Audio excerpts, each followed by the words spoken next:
క్షమాపణలనే ఉండకూడదు. సార్ అలాగే అంటే ఇప్పుడు చంద్రబాబు గారు ఏమంటారంటే సిగ్గు లేకుండా ప్యాలెస్ కట్టుకున్నారు కానీ దాంట్లోకి వెళ్ళగలిగారా అనేసి కూడా చంద్రబాబు గారు చెప్పడం జరిగింది. దాని గురించి మీరేమంటారు సార్?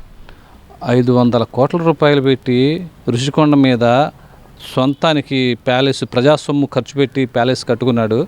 కానీ ఆంధ్రప్రదేశ్ ప్రజలు బాగా తెలివైన వాళ్ళు ఇవన్నీ చూసే అతన్ని అధికారానికి దూరం పెట్టారు. పొరపాటున కూడా అధికారంలోకి వస్తే మాత్రం ఈ ప్యాలెస్ పరిపాలన ఉండిపోయేది.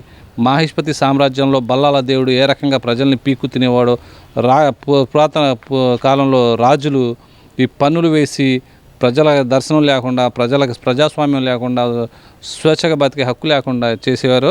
ఆ రకంగా జగన్మోహన్ రెడ్డి కూడా అట్లానే చేసేవాడు. ఇప్పుడు కూడా ప్యాలెస్లు అయితే కడుతున్నాడు, ప్రజా సొమ్ముతో వేల కోట్లు ఖర్చు పెడుతున్నాడు, దోచుకున్నాడు. ఈ ప్యాలెస్ నాది అని చెప్పుకునే పరిస్థితి లేదు. అదంతా ఫేక్ బతుకు, బినామీ బతుకు అయిపోయింది. ఈ సాక్షి టీవీ ఛానల్ నాది అని చెప్పుకోలేడు. ఈ లోటస్ పాండ్ నాది అని చెప్పుకోలేడు. వైజాగ్లో కట్టిన ప్యాలెస్ నాది అని చెప్పుకోలేడు. కానీ అవినీతి సొమ్ముతో భారతదేశంలో ప్రతి పెద్ద నగరంలో కూడాను ప్యాలెస్లు కట్టుకున్నాడు. మరి ఇవన్నీ ప్రభుత్వాలు రికవరీ చేయాల్సిన అవసరం ఉంది సార్. అంటే ఇప్పుడు మాజీ మంత్రి రోజా గారు కూడా ఏమని అంటున్నారు అంటే ప్రశ్నిస్తే మీరు కేసులు పెడతారా అనేసి కూడా చెప్పడం జరుగుతుంది. దాని గురించి మీరేమంటారు సార్? ఏం ప్రశ్నించింది ఆవిడ? అంటే ఇప్పుడు మహిళలకు 15,000 రూపాయలు, విద్యార్థులకు 15,000 రూపాయలు, రైతులకు 20,000 రూపాయలు, యువతకు 3,000 ఇవ్వకుండా మోసం చేశాడుగా, అందుకే ప్రశ్నిస్తే మీరు కేసులు పెడతారనేసి కూడా రోజా గారు చెప్పడం జరిగింది.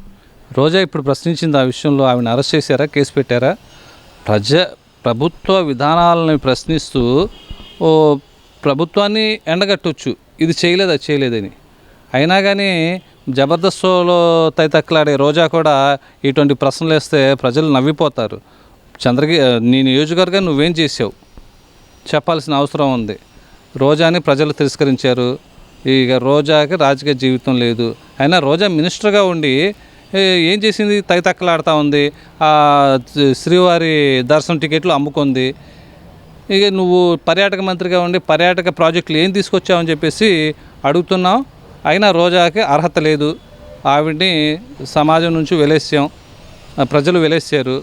ఇక ఏమీ లేక ఎవరు పట్టించుకోవట్లేదని అప్పుడప్పుడు టీవీల ముందుకు వచ్చి ఇటువంటివి అడుగుతుంది. ప్రశ్నిస్తే మాత్రం ఇబ్బంది లేదు.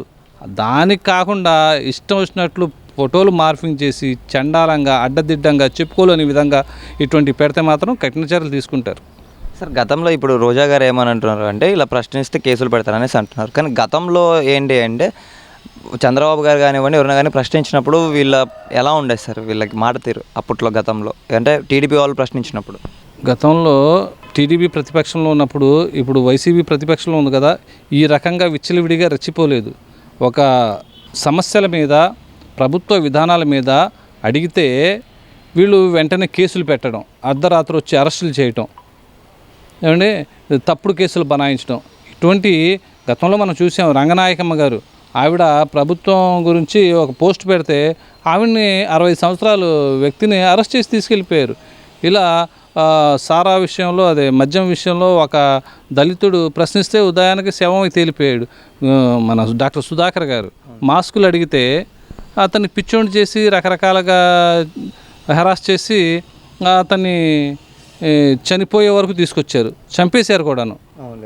మరి ఇటువంటివన్నీ జగన్మోహన్ రెడ్డి వైసీపీ వాళ్ళు చేసి మళ్ళీ తిరిగి దొంగ అన్నట్టు వీళ్ళు టీడీపీ మీద లేనిపోయిన ఆరోపణలు చేస్తున్నారు.